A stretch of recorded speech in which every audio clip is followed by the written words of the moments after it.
Gladys Young. I am a member of the International Law Association Caribbean branch, and I represent the branch on the Consumer Protection Committee of the International Law Association.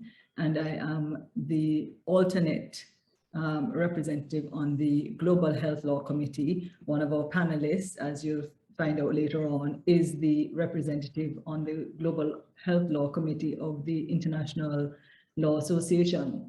I am also a member of the Project Steering Committee for the Caribbean Public Health Law Forum, and I would just like to say welcome to what is going to be a very interesting discussion on health and resilience for Caribbean countries in relation to health matters. Today we'll be focusing on some of the health issues that have been at the forefront of the forefront of discussions worldwide, the COVID-19 pandemic, and the need for, well, what we've seen is the need for an international response, and to some extent we've had an international response. There are aspects that could have been addressed more globally, and then also the impact of the non-communicable diseases on our populations and economies.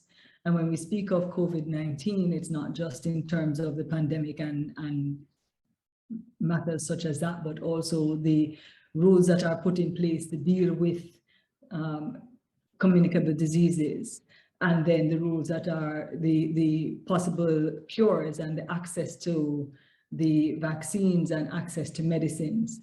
And so we have seen in this area a connection, certainly in relation to the COVID-19 pandemic, in terms of the impact on those with comorbidities such as high blood pressure and diabetes, which are brought on by, which are non-communicable diseases. And it also has brought to the fore the impact on our health system in terms of the number of people that have had to be hospitalized, the number of people that have succumbed to this virus, resulting in some respects from their vulnerabilities.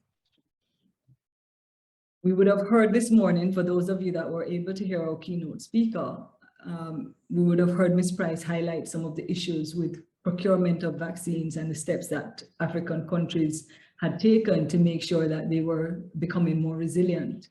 Not just in terms of the procurement of vaccines, but also in terms of the production of vaccines and of medicines.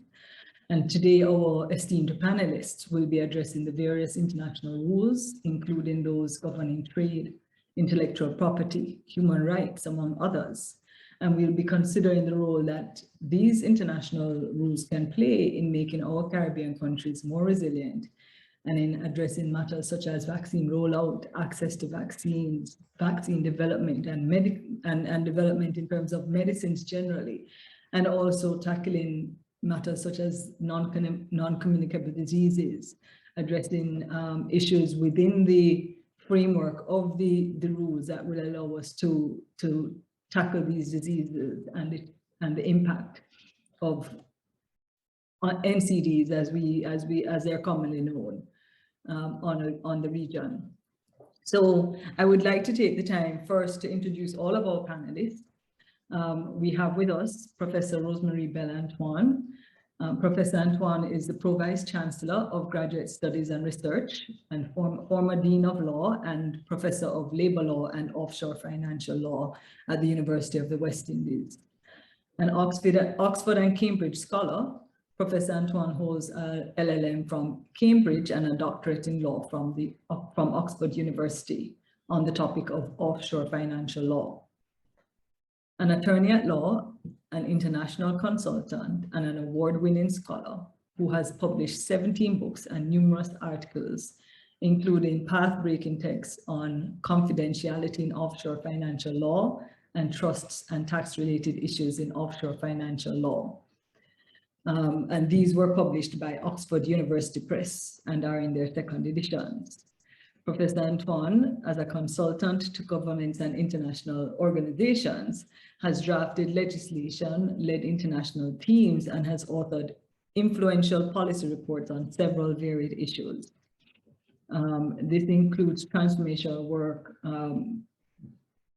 on offshore finance policy reform, CARICOM labor law report, free movement of people, the TCI legislative reform project, and more recently, as chair, the Caribbean Community Commission's report on marijuana and the Escazú Agreement on Environmental Justice.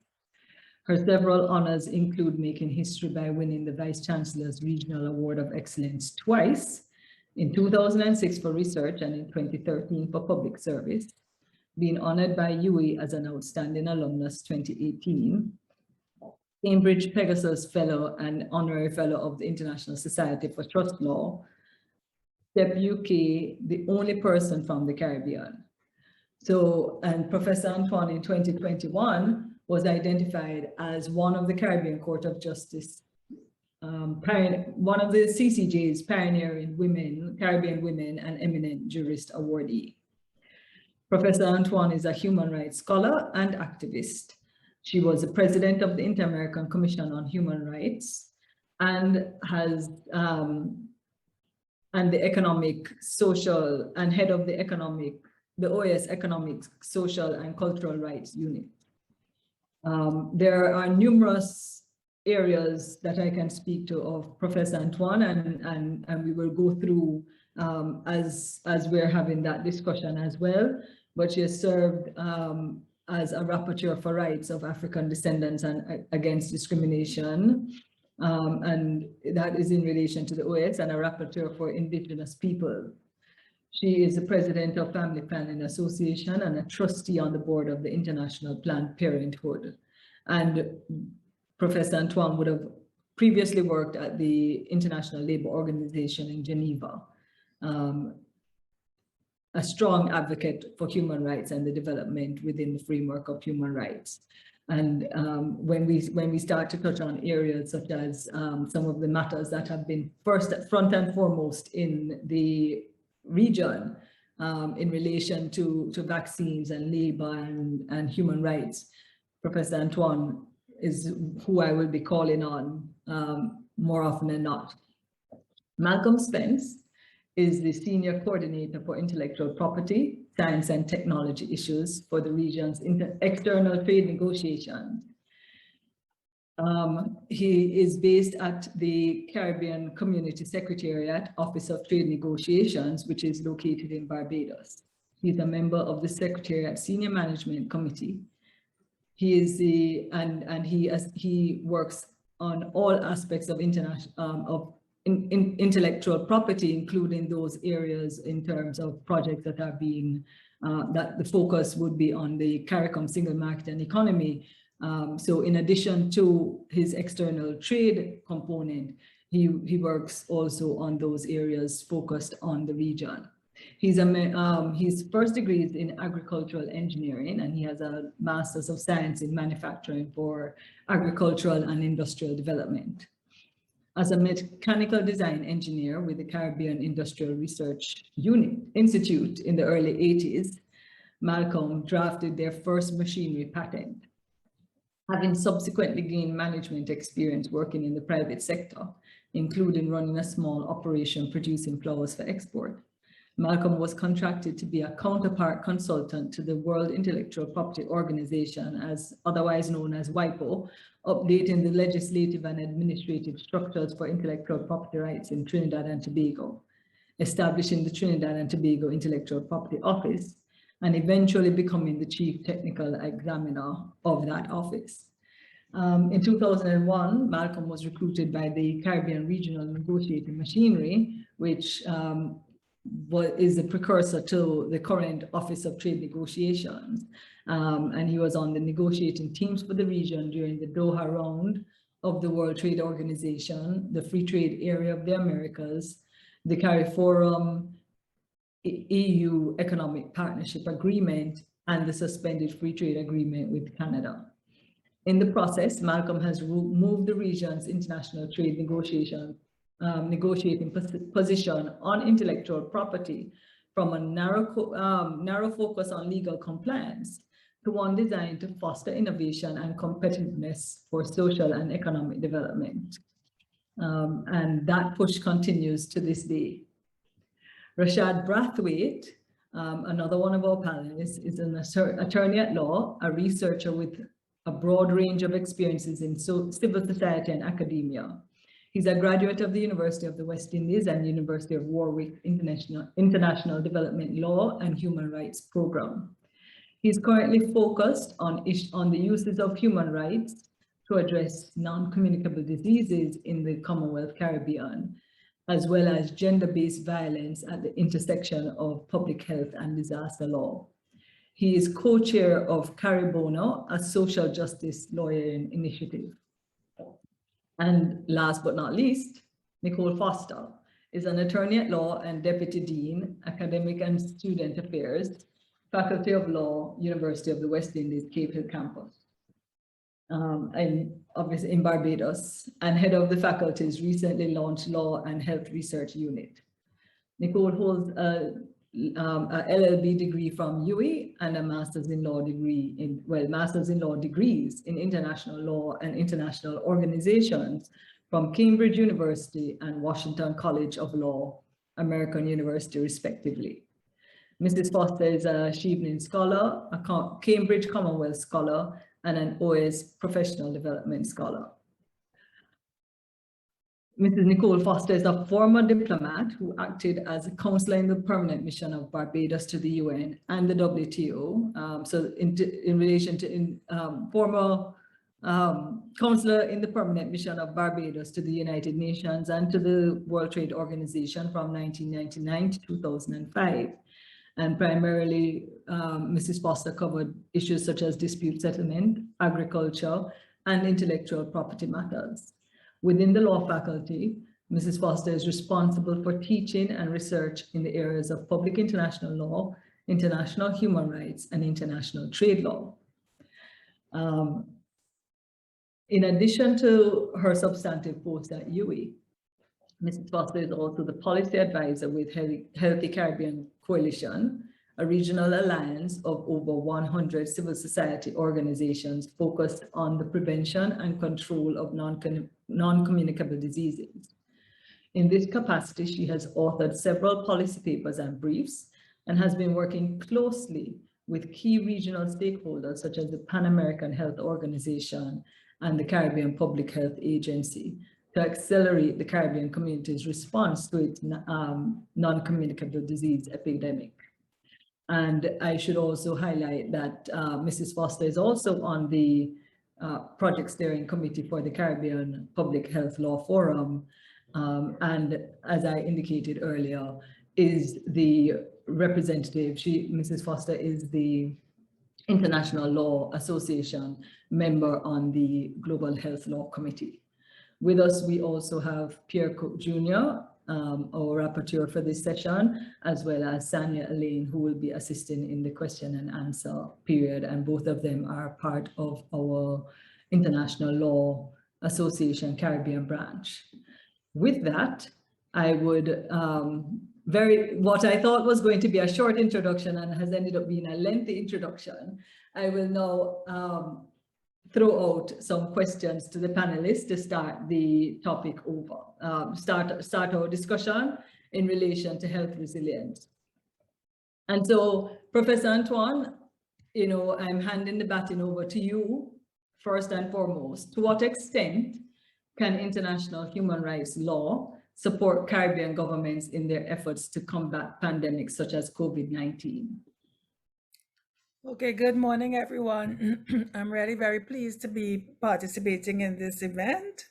And yes, I think that international human rights law principles have supported the various actions of governments and will continue to support, including the somewhat harsh measures that had to be taken, because certainly the pandemic has brought many human rights issues to the fore. In fact, some of the core principles which characterize the pandemic. So I'm thinking, for instance, of this quest towards equality. We've seen governments trying to protect the most vulnerable. Those without incomes were also protected, both in terms of medical treatment, providing supplementary income and grants to the most vulnerable, but also in terms of what you were speaking about earlier, access to vaccines, both nationally and internationally. All of these, I think, would have their genesis in this fundamental international law principle of equality and equal treatment. And I also believe that while we are used to thinking of rights in very individual terms, the pandemic has forced us to acknowledge that rights in the collective are also important and legitimate. And that is a concept which is also enshrined in international law as well. So whether we're talking about lockdowns, vaccination, masks, all of these, they involve just not individual rights such as dignity, privacy, personal liberty, religion, all of what we've been hearing about, but also involve collective rights. And we have seen, and even the courts have begun to test this, as well as the policies of governments, that these individual rights have had to give way to the collective notions of the public good. So the courts have upheld the restrictions of individual rights, whether we're talking about the borders that were closed to citizens in Trinidad. That was a big thing. It went to the courts, and the courts, as draconian as it seemed, that citizens could basically lose their rights to enter their countries and so on. The court struck it down in the public interest, and we can use the same principles for masks and vaccines, states of emergency, safe zones, as the case may be. And even in terms of elsewhere, where we've begun to see courts testing mandatory vaccines and so forth. For example, in the first case, the Bridges case, Texas case of Bridges and Methodist Hospital, where health workers were mandated to be vaccinated. The hospital won the case because when they weighed the individual right with the collective, the public interest, the public good held sway. It was okay for the hospital to have a mandate because it would save lives of others. And I think international human rights law has always encompassed these very clear concepts of collective rights. I'm thinking, for example, of very sophisticated regimes for indigenous peoples, let us say. And, you know, the international human rights regime, I think, would have helped governments to define what are the permissible derogations or exceptions to individual rights, to define these parameters in states of emergency, what is due process, etc., how to balance rights in this very difficult situation. And it gave us a coherent system.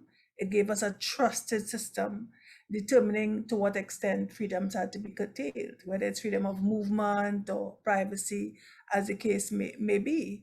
I myself, I have had to go back in my own mind to first principles in terms of rights, whether we're talking about Dworkin or Finnis and so on. And it's clear, I think, that while we accept that individual rights must be protected, it's also recognized that these rights are not absolute, that we must have exceptions. And that is premised on harm, the harm that can be done. And in international human rights law, as well as in our constitutions, I think that permissible threshold for limiting rights is whether it is reasonably required or reasonably justifiable.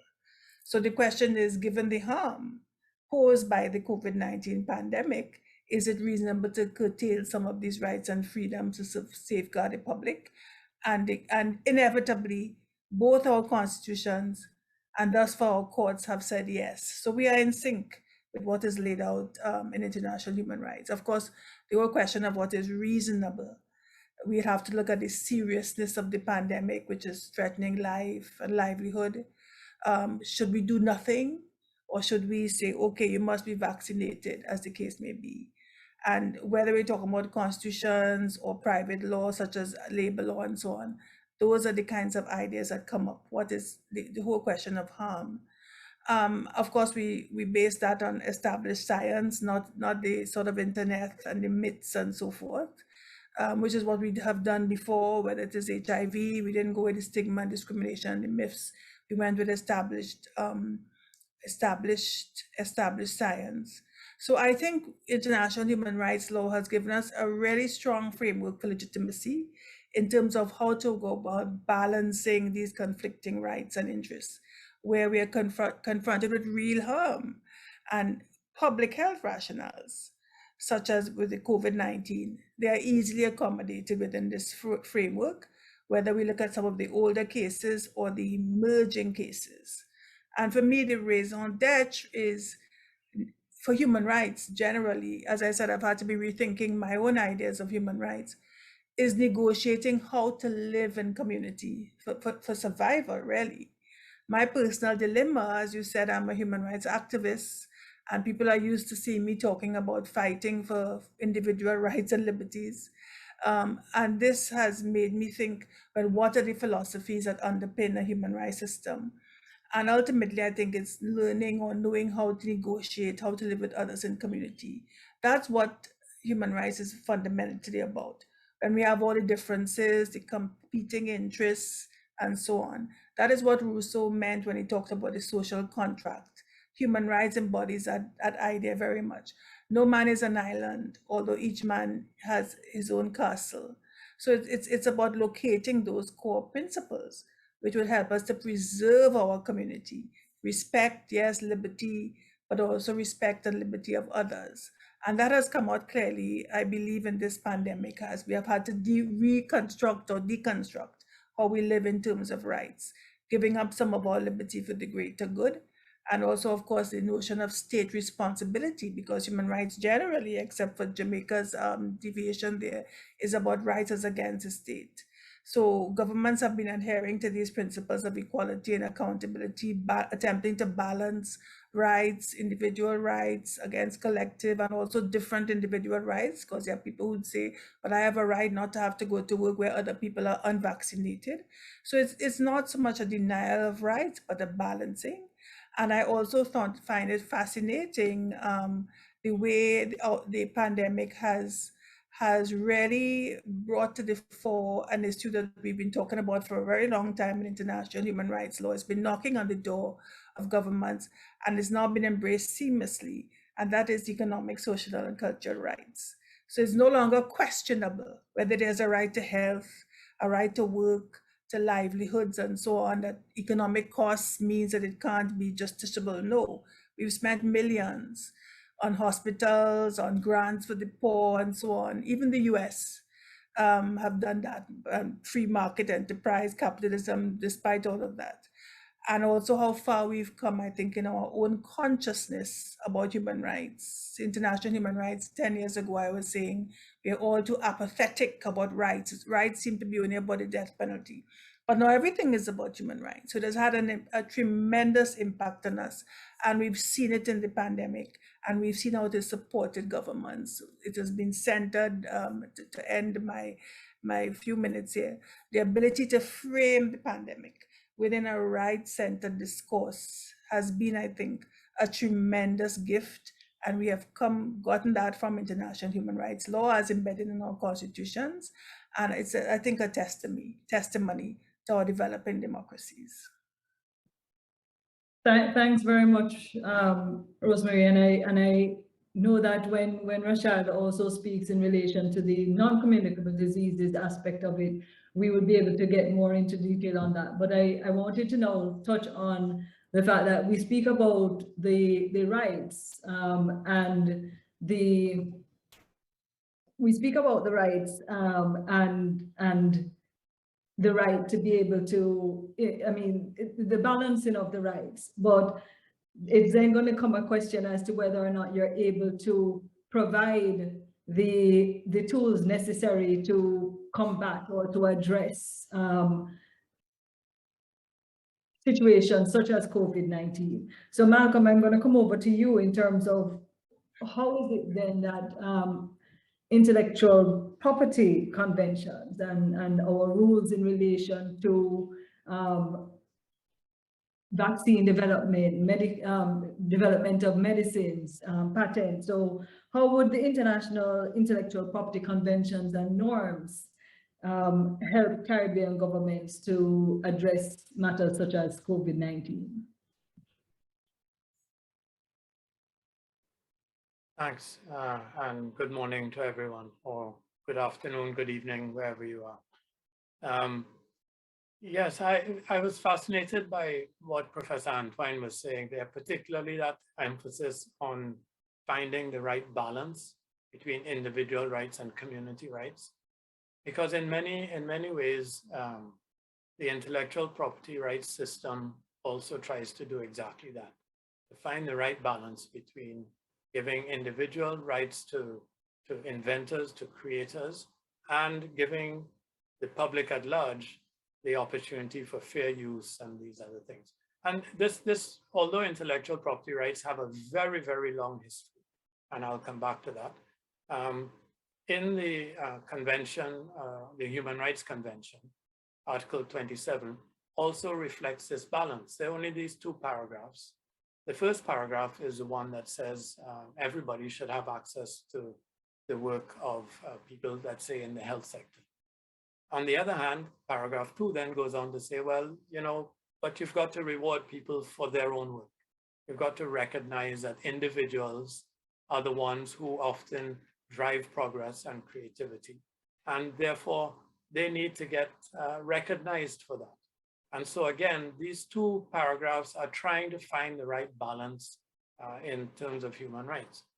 But intellectual property laws really began as state instruments to encourage innovation.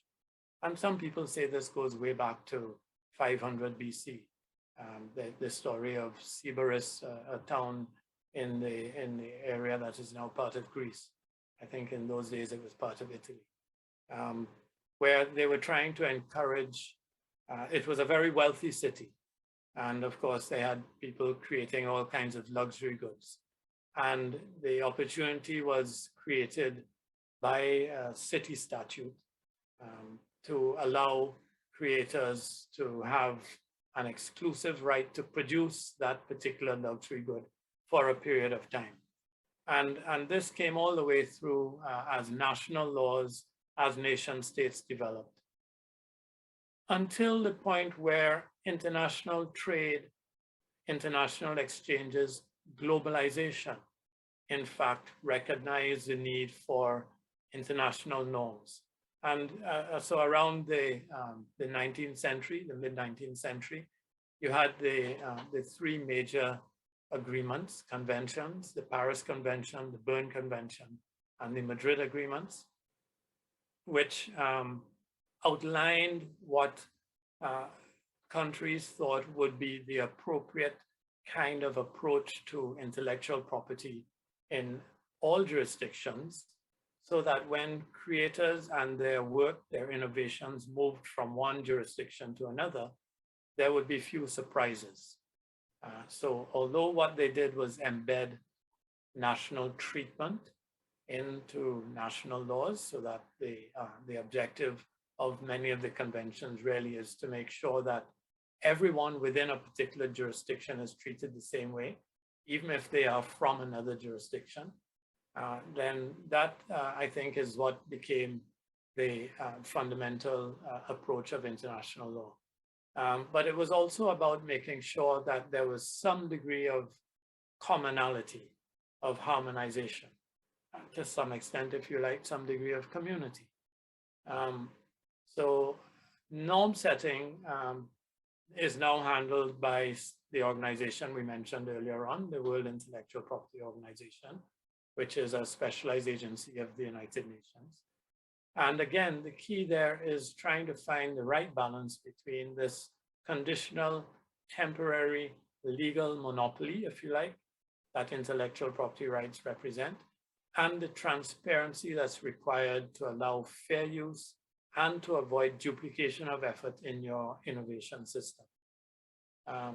This transparency requirement, I think, is what perhaps Caribbean governments have not used sufficiently effectively in the intellectual property sense to help build health resilience in the region. There is a huge amount of technical information that's available in the international patent system, for example. There are about 3 million new inventions that apply for patent protection every year, and less than 2,000 of them apply for protection in the Caribbean region. Part of the international norm is for patent applications to be published internationally within a period of time after the application is made. 18 months is the standard at the moment. So that means that after 18 months from the date at which an application is first made, all the information that the inventor has provided and is a requirement for him to be granted a patent, him or her to be granted a patent, then that information becomes available. And anyone skilled in the art should be able to have the opportunity to understand and reproduce the invention based on the information that's contained in the patent document. So the difference between these two numbers, less than 2,000 and more than 3 million, is a lot of technology, and a lot of it is in the health sector. And if we had the capacity internally to be able to use this technology, to be able to absorb this technology, then I think our health sectors would certainly move in a direction that would be making it much more resilient. So I think the other aspect of it that it represents is the opportunity for international collaboration. I think it is important to understand that the international intellectual property laws create an environment that allows for licensing in different jurisdictions so that these collaborations can take place between researchers and inventors, innovators in different jurisdictions, all working therefore, as in the case of the COVID vaccine development, for the common good, for the community good, for the public good. So I think I'm not going to say much more about it at the moment, but as I said, I was struck by Professor Antoine's reference to balance, because it's a word that we continually use in the intellectual property system, both at national and international level, when we're trying to find the right way in which to construct the framework that we want to encourage innovation. Well, no doubt, and no doubt that balance is going to be will be highlighted by both Rashad and Nicole as well, in terms of how we are dealing with the non-communicable diseases, and especially in relation to I would like to think of terms such as proportionality and as Professor Antoine said, in terms of the reasonableness of measures. I will turn over, thank you, Malcolm. I'll turn over to Rashad now. Go into the same sort of discussion, Rashad, in relation to international human rights law in addressing the issue of non-communicable diseases, otherwise called NCDs, for short. But I always like to, we are a community of abbreviations, and I like sometimes to also say what it is that we are speaking of. But going over to international human rights law and how we can use that in relation to the battle that we have with NCDs. Thank you so much for the question, Gladys, and for this opportunity to talk about human rights and NCDs and the connection.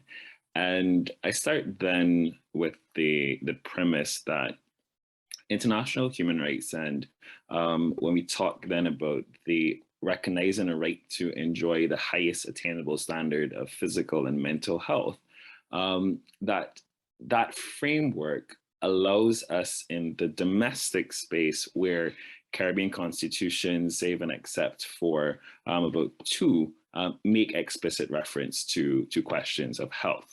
Although I think that given more modern approaches to the use of international human rights law in domestic law, particularly as championed by the CCJ, but also by the Privy Council, then we're seeing the ways in which rights such as the right to life, the right to freedom of expression, how those may be used in a much more holistic way to be interpreted to speak to these dimensions which are implicated.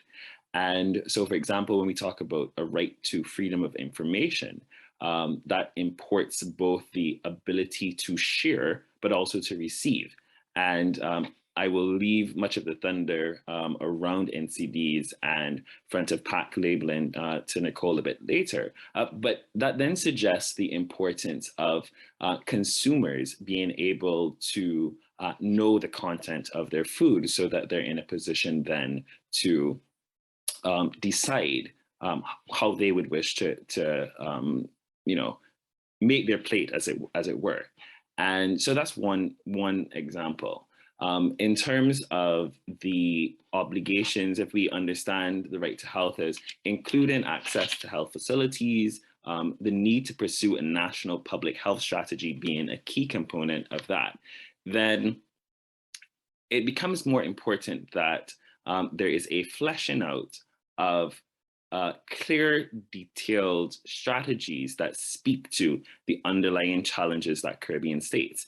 And so the data on NCDs is sobering, particularly when we look at the levels of childhood obesity, because we're talking about a current and potentially future crisis, which then imports, I think, obligations on the state to begin to act. Now, one of the things that I'm particularly interested in is the use of human rights, as Professor Antoine was speaking earlier, of living in community. Now, of course, that then means that there is the need for anti-majoritarian protection. So when we were thinking about HIV, for example, anti-majoritarian stigma, that's the role of human rights there, but also then the need to build out sound public health systems, the need to be able to take measures in the interests of public health. And so in a part of what we have to address is human rights as a commitment to good governance, I think. And that's one of the fascinating things around the ways in which the underlying determinants of what we need in order to advance on the right to health are fundamental questions of the rule of law. So whether that is transparency, whether that is accountability, whether that is the use of data, and I'm particularly interested, and perhaps it would be interesting to hear Professor Antoine's thought around the emergent conception within the rule of law of an obligation to act consistent with best evidence, best scientific evidence, for example. And we'll again come back to this around the idea of front-to-pack warning labeling, but equally when we think about issues of the Framework Convention, for example, and tobacco. So all of these, they're key questions that require us to have access to information. We want to know, how is the agenda being driven? What is driving parliamentary and executive action? And so these seem like quite extraneous considerations, but it is then that these fundamental questions, they, in my sense of things, they allow us to think of these as catalysts for the development of a broad range of things. And, equally coming back to COVID, what would the use of best evidence, what would the use of principles of consultation and inclusion, how might those strengthen the responses that we are desirous of seeing? And of course, we accept the nature of economic rights as requiring progressive realization, but I think that historically that has been used as almost a strategy of optionality. So, to connect to Malcolm's, one of the key things that Malcolm spoke of was the need for capacity building and tech transfers. And in our engagement in international trade, for example, we undertook what we understood as restrictive regimes that had significant implications for our societies, with the understanding that, okay, there was this promise tech transfer, and ultimately, we would have been able to transition in. And so these, the issue there of optionality has then meant that it particularly weakens what then is necessary in order to build out the fundamentals. And so because we have historically treated to the right to health as optional, it is desirable and good social policy, but not a binding obligation, then I think that now is an appropriate time to reflect on that and its particular meaning within the context of NCDs. And so if we then just now include human rights as a commitment to good governance, an integrated and indivisible approach, so that questions of poverty are also questions of health, and that so when we talk about food deserts, when we talk about access to cheap or affordable food, and how that then has significant effects on persons' capacity to live healthy lives, then all of these now become a part of the agenda, not in a purely medical sense, but now within a rights dimension. And I'll just close out then on the social determinants of health. And so if NCDs are implicated in the underlying social, economic, cultural, and political determinants of health and structural barriers, then in many ways, it is a commitment to address many of the inequalities that define Caribbean society. And so, it starts as an entry point around we need to address NCDs, but NCDs are so bound up in our issues of governance, in our issues of equality, that it then means that we have to have a broad-based commitment, a paradigm shift in how we understand and treat rights. And I'm not sure whether the pandemic will lead us to that transition, but at times I am an optimist. And so I hope that expands the spaces in which we understand human rights to be not just desirable, but necessary. Thanks, Rashad. Lots of food for thought, and I will come back to Professor Antoine on the anti-majoritarian stigma later on. But going into the question of the inequalities and the economics of it, and I hear what you're saying in terms of the economic, cultural, and social rights, and certainly in terms of the right to health, and I hear Professor as well talking about, these are coming more to the front, and the steps that have been taken.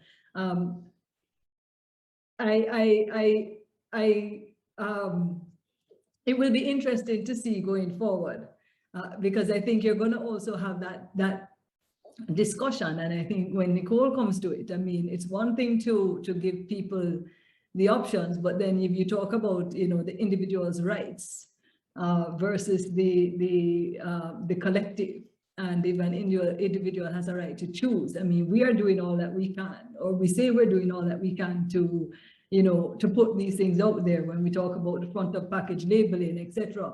But then it's still the individual that will determine whether or not that person is carrying the mantle. I mean, and I agree with you that you also have to tackle that economic aspect of it, because at the end of the day, if you can't afford the product, that's another challenge. But sometimes it's not. Sometimes it might actually be more expensive to eat unhealthily, yet you still see a lot of people in the fast food places. So it's a matter of taste as well. Going over to you, Nicole, and I know you have some exciting announcements. I see that you're very pleased with what is taking place in Jamaica. Some announcements happening in relation to tobacco and alcohol, which is quite interesting in terms of how the trade dimension and the trade dimension and the health dimension intersect. And I'm going to just turn it over to you to ask you to what extent, and I think that article in the Gleaner is going to highlight the extent to which international and regional trade rules can help to address the problem of non-communicable diseases in the region. But I will leave the thunder to you. Come, over to you. Yes, thank you very much, Gladys. Some really interesting and provocative ideas already on the table from the always brilliant Professor Antoine and my good colleagues, Malcolm and Rashad. And I'll say that I, totally agree. Just on that whole issue of individual choice, and it goes back to the issue of evidence. The point is that, yes, the individual has to make the choice, but the evidence shows us that when we do the right thing and create an environment where that choice is an easy choice and an affordable choice, they actually make it overwhelmingly. So, it kind of comes back once again to the responsibility of governments, etc., and the whole how we use international human rights to help us get to that place where we empower people to make the right and best choices. But specifically on the issue of the role of trade and the extent to which that provides a space, international trade rules can support states in seeking to address these public health challenges, specifically now looking at NCDs. I think the starting point has to be the fact that the WTO itself recognizes that health is important. So as a trade organization, we have, you know, famously as early as 2001, which was only 6 years into the WTO, we have the WTO's appellate body in the EC asbestos case, which is the highest body, you know, in terms of dispute settlement in the WTO, saying that health is a value that is important and key to the highest degree. And that in assessing our public, our trade rules, we have to understand that and introduce that into the balance, that states are allowed to take account of public health. And I think that's so critical and powerful. And equally, in the same EC asbestos appellate body ruling, we have the appellate body saying categorically, it is not the place of the WTO to make determinations for states about what their public health policy values are. So you as a state retain that sovereignty, that right to make the choices about the types of public health policies you want to pursue. What the WTO says to you is, having made those determinations based on the values and the evidence and all those things, we want you to then implement it in a WTO consistent manner. And so what do these two rules, so ostensibly, I guess you could say, but then the rules could then just make that just talk, right? But in fact, the rules do not. So we see in the context of, for example, the General Agreement on Tariffs and Trade, Article 20, that we have explicitly written into the agreement public health as a general exception to the trade rules. And that was the basis on which EC asbestos, for example, was determined. Then we have, if we move to the front of part labeling space, which is one which is a little bit, that is a specialized area and therefore falls under one of the more specialized agreements, which would be the Agreement on Technical Barriers to Trade. Again, we have written into the agreement an explicit recognition of the fact that member states are able to take measures that secure a legitimate objective, and public health is explicitly mentioned as one of those. The caveat being what? That it not be unnecessary, more trade restrictive than necessary. So once again, that idea of balance. And one of the interesting things that Rashad and I have been reflecting on as together we work in this space of trade and health and human rights is how much, notwithstanding the fact that these areas are very different areas and came from very different backgrounds, we see much of the same analysis coming out in terms of how we're seeking to address this problem of health. So issues of proportionality, issues of balance, that is the recurring theme within even the WTO. And to my mind, the proof of the pudding, as I say, is in the eating. And the WTO has demonstrated uncontrovertibly that it is not a barrier to us securing our public health goals once those public health goals are legitimately bona fide public health rules. And what tells us that? The tobacco plain packaging case. Australia implemented these measures in the interest of public health, in the interest of implementing their FCTC, their Framework Convention on Tobacco and Control Agreement. And when challenged under the WTO system as this being something that went over and above what was necessary for trade, the panel and then the appellate body overwhelmingly endorsed what Australia did. But what was critical there, and I think, and this is where, the balance comes in, were issues of, and goes back again to the recurring theme, issues of evidence, issues of proportionality, issues of, ensuring that there was that connection between what you were seeking to do and the way in which you did it. Right. And so in addition to the evidence, we also had then the issue of proportionality, as well as the non-discriminatory application of these measures. And on the issue of evidence, you know, the discussion we were having just now that Rashad just threw out just now just caused me to think a little bit deeper, because one of the issues that we are now having to grapple with front and center, and that's the breaking news in the context of Jamaica, of course, is questions of quality of evidence, bearing in mind conflict of interest. So the need to ensure that our evidence on which we base our decisions in the interest of health, in the interest of the right to health, and all that entails, as articulated by Professor Antoine and Rashad so eloquently and powerfully, is really bona fide, genuine evidence that is free of conflict of interest. And in that regard, and I'll return to it when we talk, you know, a little bit more about some of the lessons that we can learn in the context of tobacco and some of the international developments there, is that Jamaica, so the Gleaner today, their Instagram post says something along the lines of spirit wars or something like that. Minister Tufton, who is a powerful, important advocate for NCD prevention and control, really one of our leading voices politically in this space, has now issued a directive saying that the Ministry of Health and health institutions are not to take donations and sponsorships from the alcohol and tobacco industry. Why? Because it is a conflict of interest. And so we're seeing bit by bit, and as I said, I'll pick up a little bit later how some of that can be traced back to international developments like Article 5.3 of the FCTC, which makes very clear that that is not to happen in the context of tobacco, for example.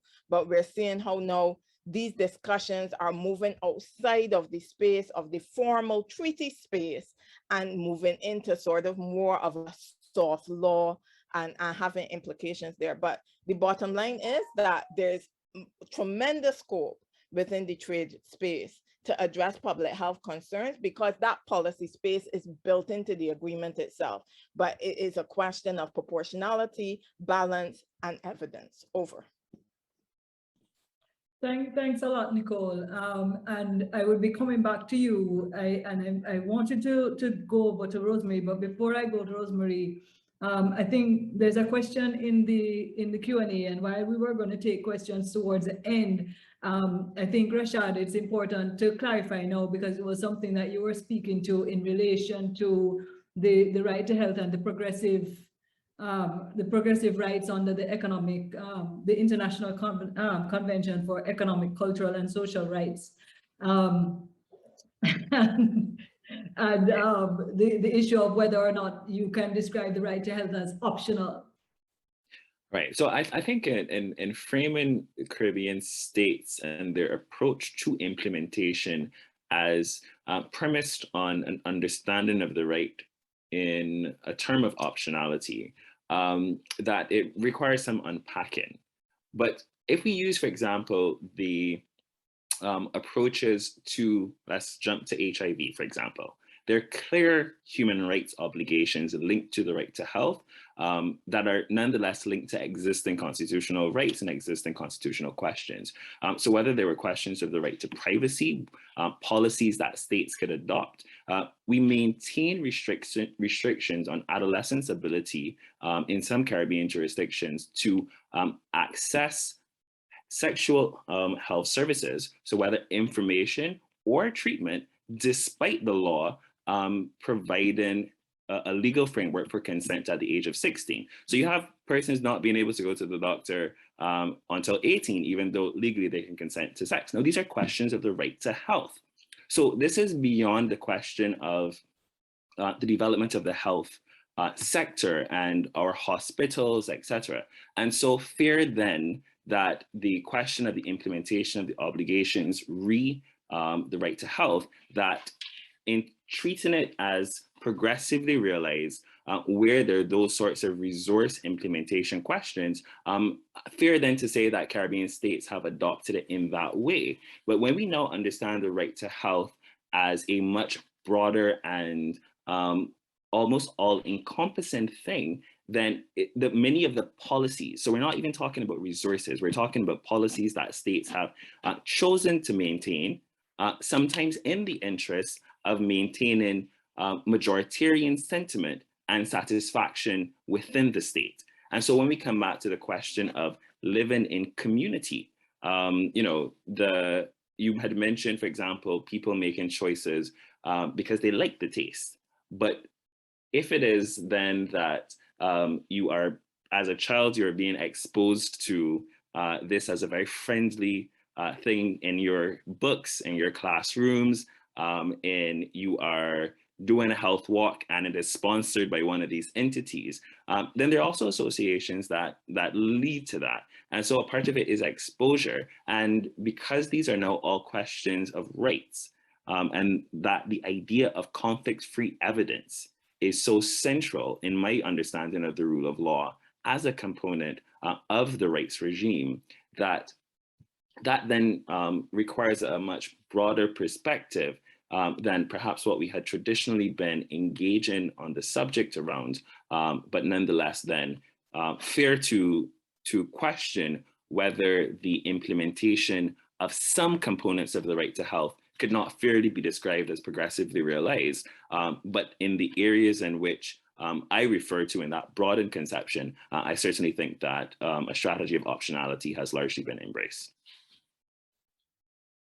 Thanks, Rashad.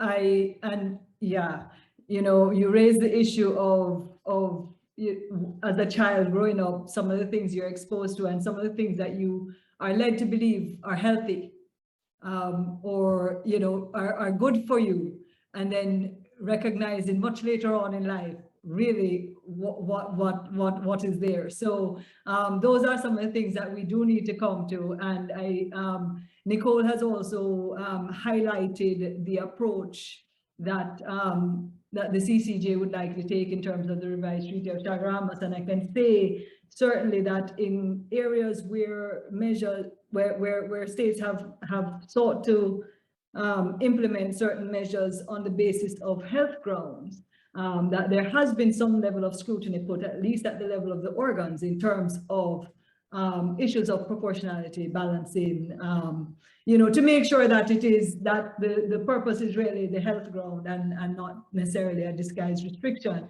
That said, coming back to you, Professor Antoine, because, you know, Rashad would have also, so I was coming back to you on the question of the pandemics and the measures which you had already spoken to in your opening in terms of the balancing and the fact the right of the collective versus the individual right, and the conflict, whether or not there are conflicts in relation to the individual rights that are there, the collective right, as well as maybe some of the individual rights in the, or the labor rights, the rights of employees, one, to a safe working environment, but also in terms of rights of employees to a certain level of fair treatment and privacy and what have you, and some of the steps that are being taken at the level of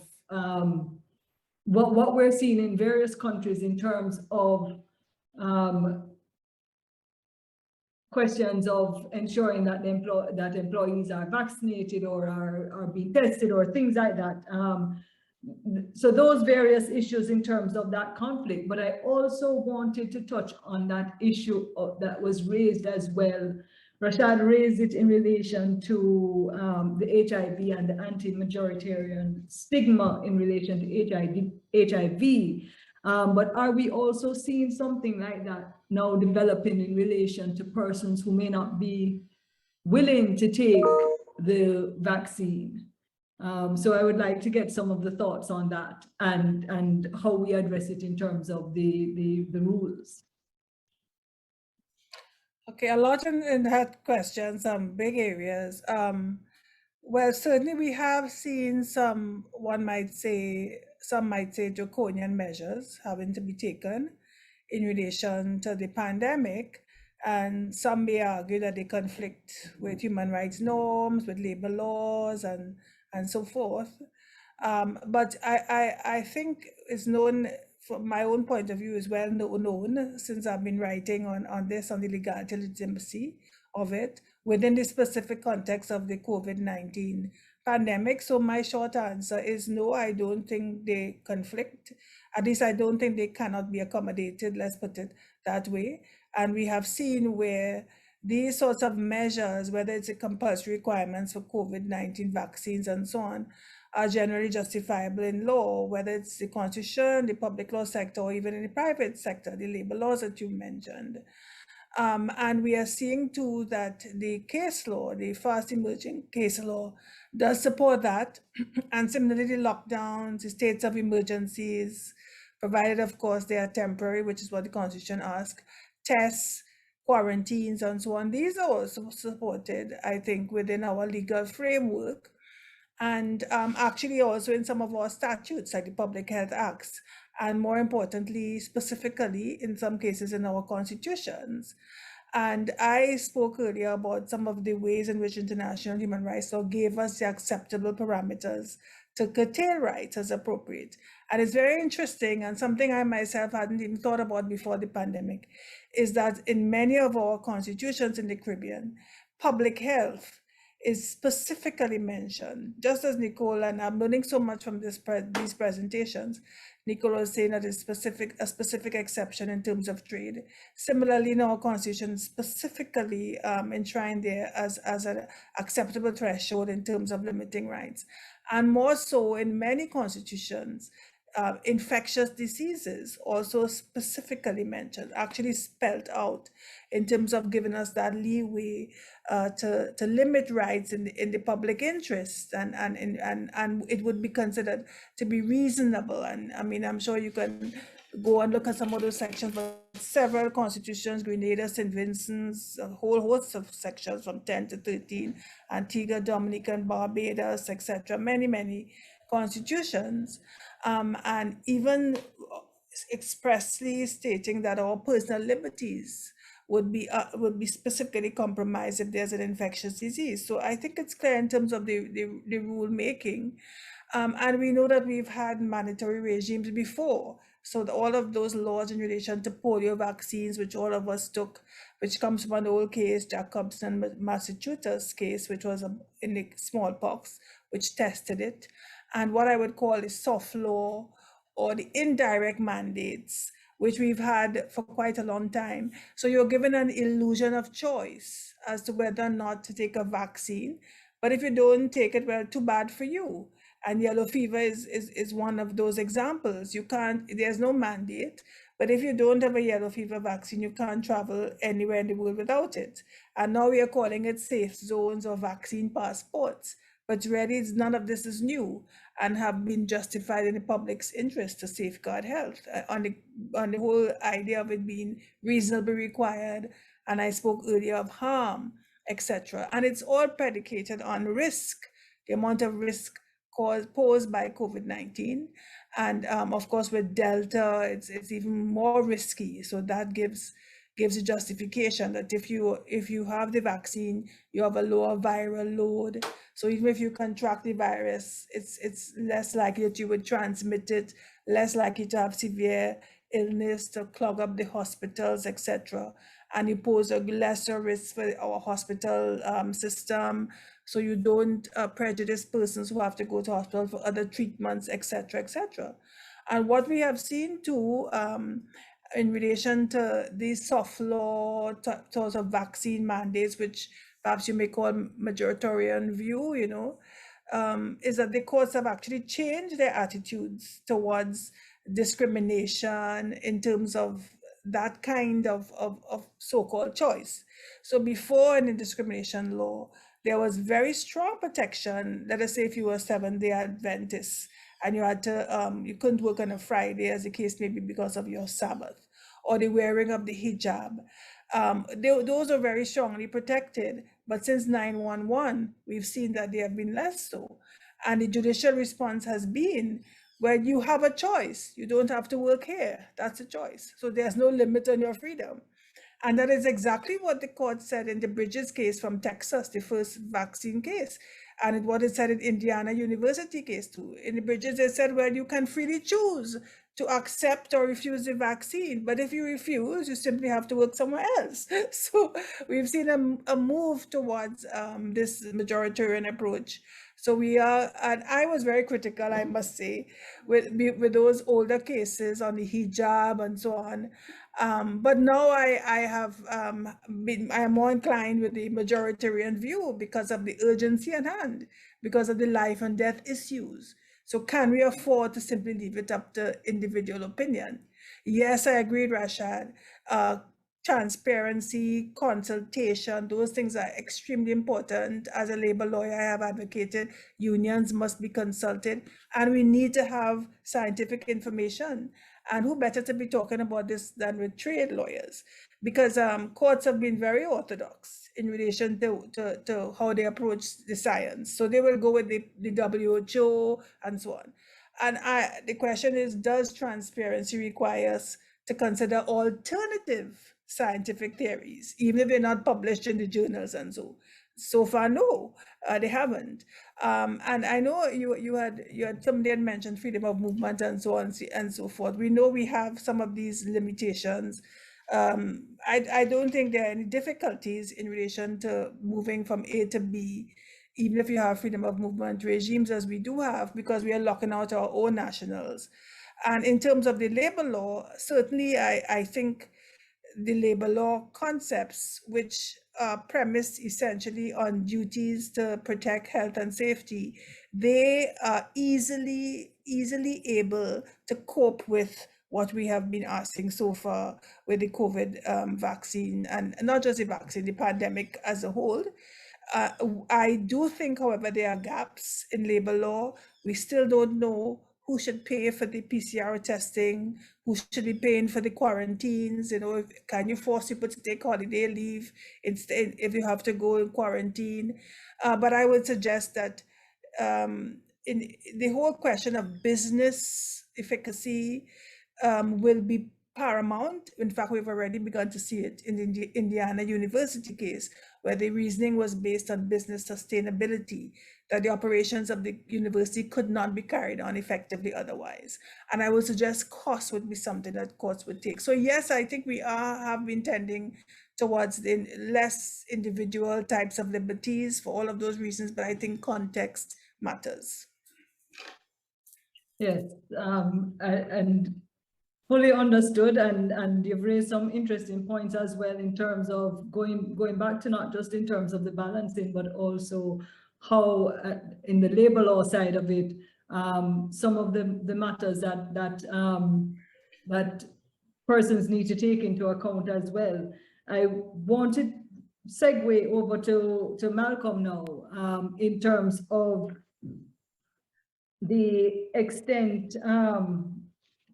Well, I would say in terms of the intellectual property protections, going back to the patent side of it and vaccine development, and you know, you're seeing where I think, as I said, Roland would have spoken earlier to the measures that Africa has been taking, not just in terms of being able to procure vaccines, but in terms of being able to know also make themselves more resilient in relation to the manufacture of vaccines and medicines generally, and in terms of the Caribbean side of it.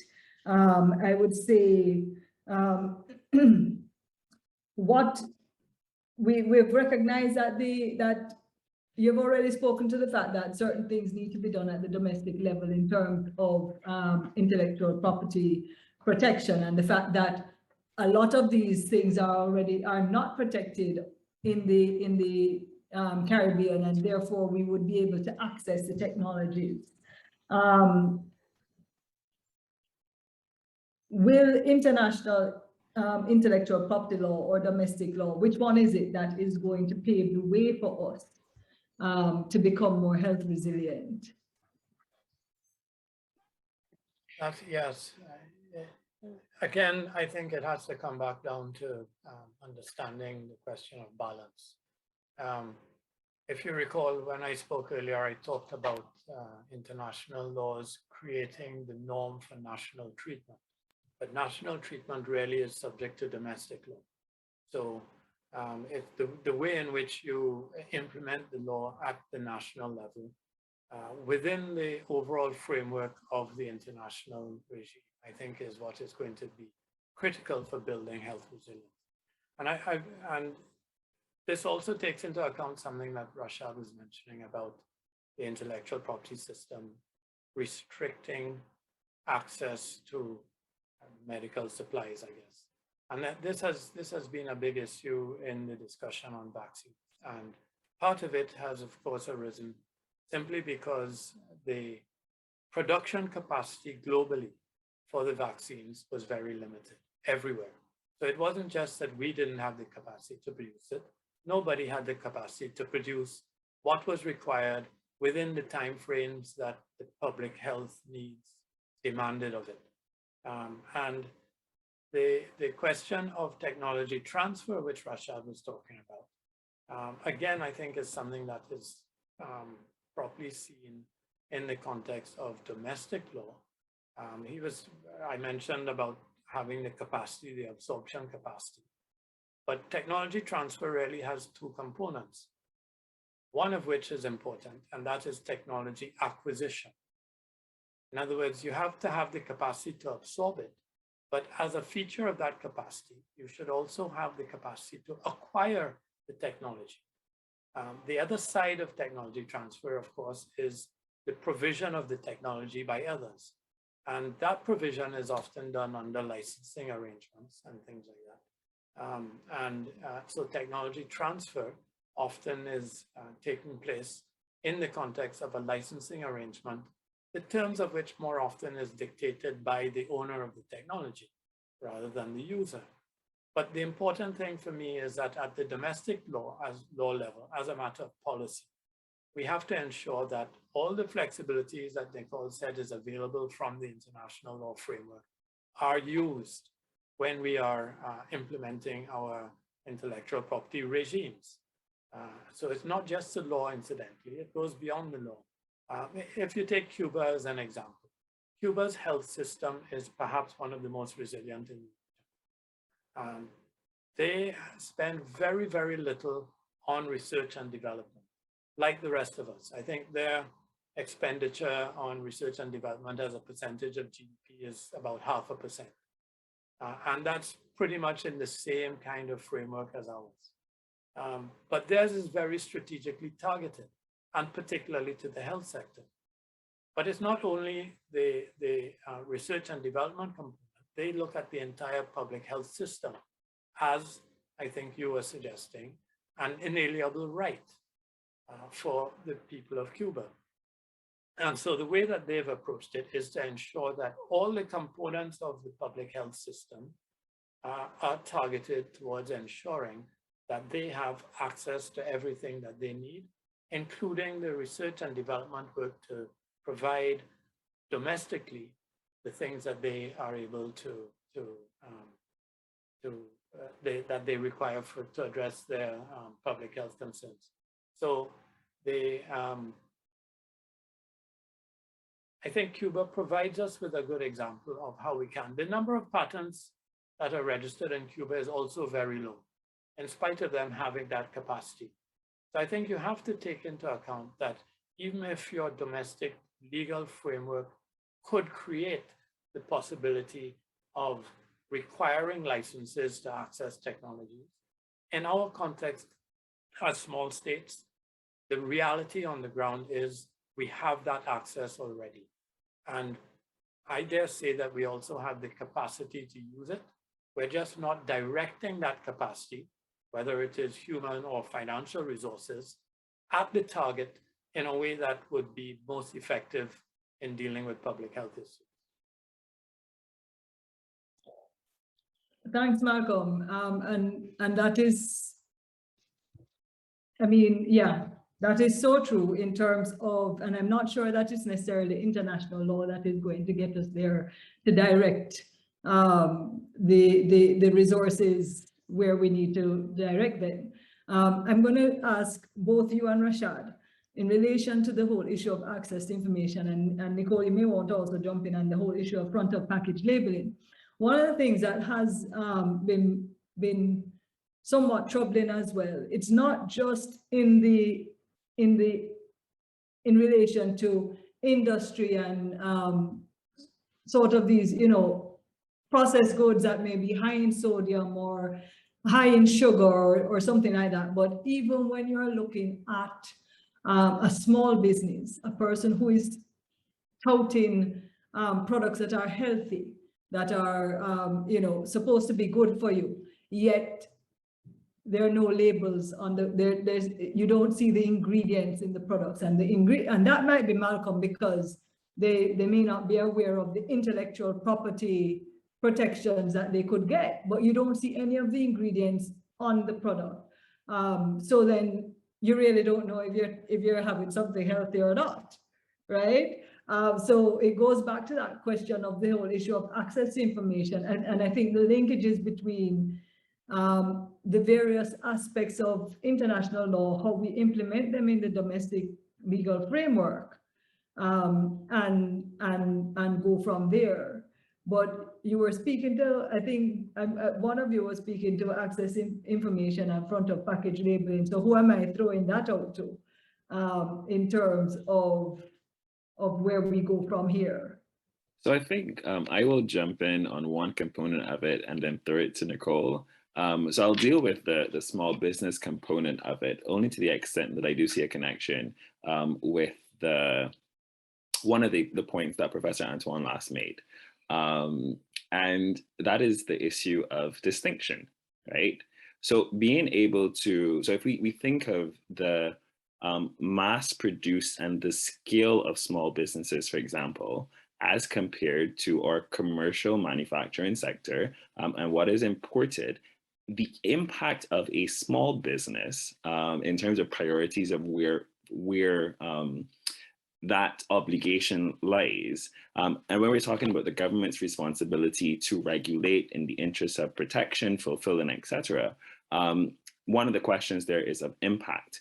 Now, equally, the distinction those historic cases, so at some point, Professor Antoine would have been concerned about the hijab case in Trinidad, for example, as reflecting a non-rights consistent approach. And I still think it is non-rights consistent, where the question of the distinction is about the harm, where the balance of living in community is both the protection of the public good at large, while also making space then for minority perspectives. And that's always a difficult balance, but nonetheless, one which is possible. So to then come to the question of access to information and the work of, say, the small businesses, there is much greater need for the sort of building out of regulatory capacity, etc.,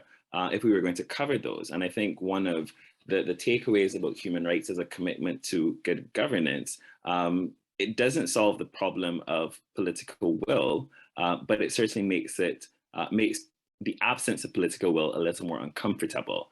So if we know who is involved in meetings, if we know who sits on particular committees, if we know, for example, you know, the issue of corruption, right? The absence of accountability around state resources, we spend half of the other time when we're not talking about corruption saying we need more investments in the public sector, we need more investments in research, etc. And these we've treated to these as separate in many ways. And if we were able to plug the whole of corruption in our economies, for example, who knows what that money could then be repurposed for, whether that is in building out using the flexibilities within the RTC to build out a much greater resourced, but also then impactful research and development community across the Caribbean to take advantage of the scale, or whether that is then being able to have the funding so that what you have as the fallout of Minister Tufton's declaration, for example, there will be some administrator who's concerned about where am I going to get this money that I have historically gotten from this entity. So often private sector donations become necessary because of poor public sector management. And that is a rights issue. Yeah, just quickly as well, Gladys, then to continue the discussion in a trade context. So I think from a trade lens, it's maybe a little bit more complicated in the sense that with the small business trader, because of the non-discrimination obligation. And so it is important for states to demonstrate that it wouldn't be a viable argument to say, well, the harm that comes from the small business is so much less than the harm that comes from big food. And so we want to differentiate in the way in which we engage them, because then that would be seen as a disguised restriction on international trade, as you trying to protect your domestic market to the detriment of the, of imported products, for example.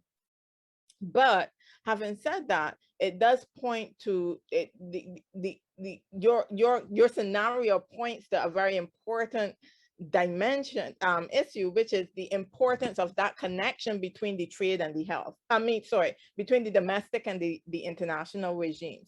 So as we create these policy spaces or these rules at the international level that allow us to maneuver in the ways that we would want to, we also then have to make sure that we build out at the domestic level, and that sort of ties into what Malcolm was saying, systems that allow us to fully implement them. And in a trade context with the small person, that would maybe include that we have to have some specific capacity building programs or outreach or stuff like that, that specifically addresses their needs, recognizing that their capacity and their ability to do some of what would be needed to be done would be much more limited than a big corporation or big food more broadly. So I still, it is not necessarily that there's nothing that can be done. I think what it points to is yet another reason for us to work more closely to ensure that there's that synergy and that connection, that coherence between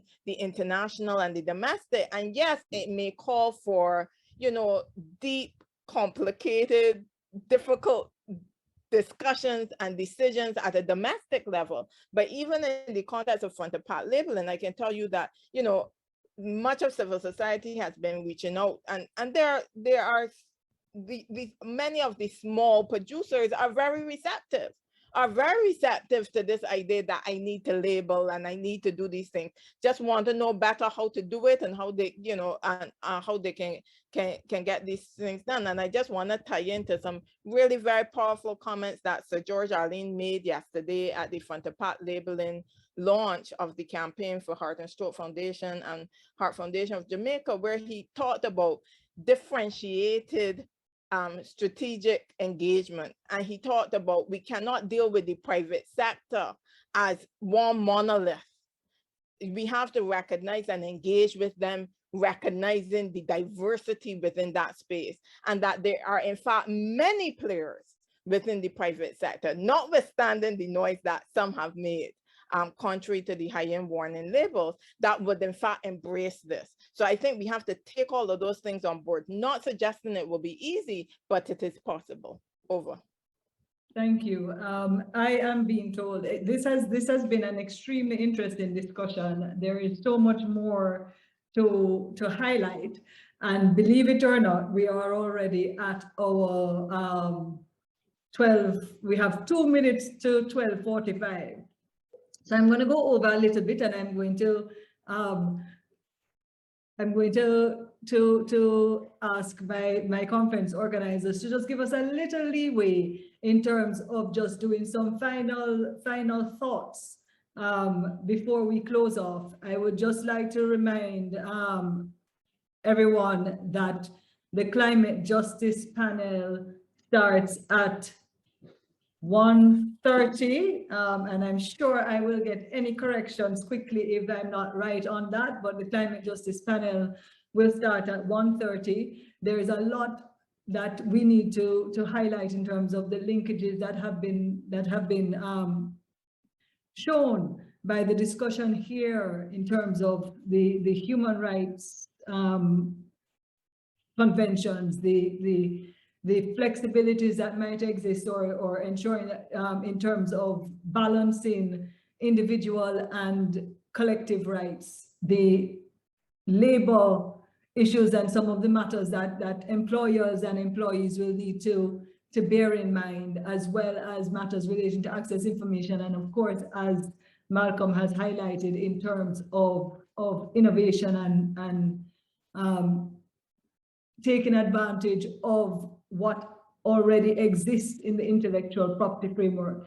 I'm going to ask the panelists each to just say final thoughts in 1 minute, and then we will close off. And, you know, I just remember, a healthy society is a wealthy society, and health is resilient. Over to you, Professor Antoine.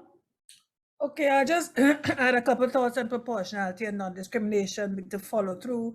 I think proportionality is key in this discussion, non-discrimination less so in terms of the COVID context.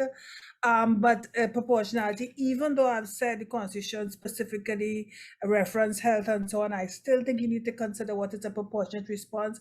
In a 2021 case from European UN Verica, in terms of hepatitis vaccine, they looked at proportionality, though not explicitly. It was because they had tried every other thing and people didn't want to take the vaccine, so it could be mandatory. And we have had to show, and we are showing, that we did the education and so first before we jump in and mandate people. I think that would be sufficient. And of course, all the other things I said. And I actually, the question about health, right to health, in the beginning, I said we have moved on. It's one of the good things with the pandemic, and I don't think it's optional anymore when we look at the responses. Discrimination, you have to have a specific grounds. It's not in any of our laws in terms of medical status, except the new law in Barbados. The new health law talks about medical status, but that is only for entry into the workplace. So it's not strong enough for that, medical illness, grounds and illness. And we also have to consider, even if you had that, you would also balance that against the employer's undue hardship being placed on the employer, lots of jurisprudence on that, and whether, let's say, a vaccine or a test is a genuine occupational requirement. Those are accepted responses to discrimination thresholds. And I think when you look at all of that, you will be on steady ground. So thank you so much for this very interesting panel. Thank you, Professor Antoine. Malcolm? Well, I have very little to add. I mean, I think I can just repeat what perhaps I was implying earlier on, and that is we need to spend more on research and development in the health sector as part of our public health policy. I think there are a lot of advantages which we can seize, which we ignore. We have the capacity, even at the small business level. I think we underestimate that capacity. But it's really a question of doing the do rather than talking the talk. Agreed on both fronts. Rashad and then Nicole. I'll conclude on, for me, the value of human rights broadly.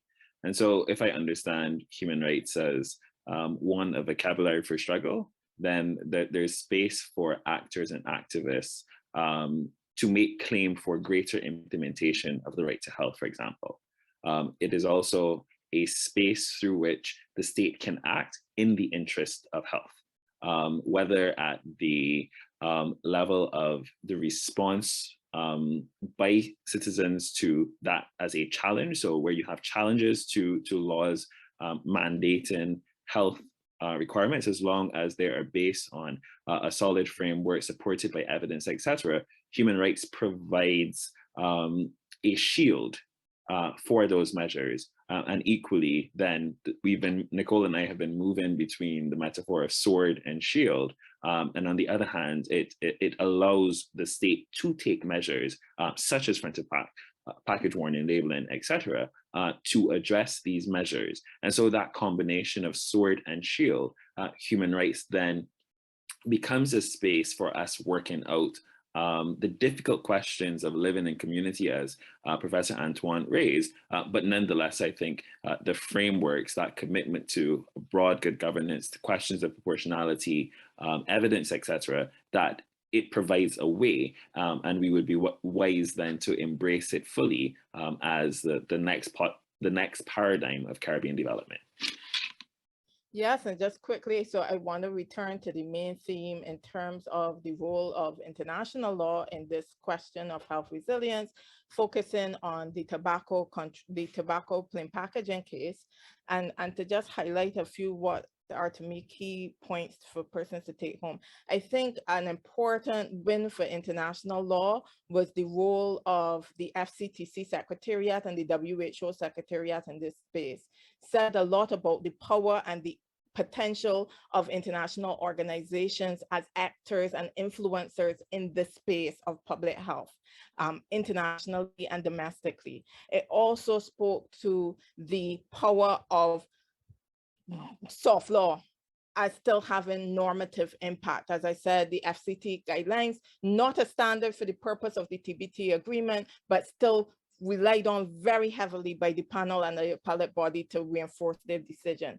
Secondly, the importance of evidence. And here, it is important to note that evidence for these purposes in a trade context doesn't have to be exact. You can even be trying a novel measure, and that's acceptable. What they're saying is, bring something that is reasonable, bring something that's proportionate, and also importantly, holistic. And I think that links in again to earlier comments by Malcolm, etc. And that tends to be oftentimes our downfall, looking at issues in silos and not showing how all of these things work together. So front of pack labeling then is just one of a suite of measures. And then finally, on front of pack labeling, I think front of pack labeling is in a sense an exception to the rule. It's one of those areas where perhaps the domestic or regional space is the better space for implementation than, or to operate than international, just because of the constraints of consensus building at an international level. Over. Thank you so much to our panelists for what has been an extremely interesting discussion. I would love to go more into detail with some of the areas that have been addressed, but unfortunately, time does not permit.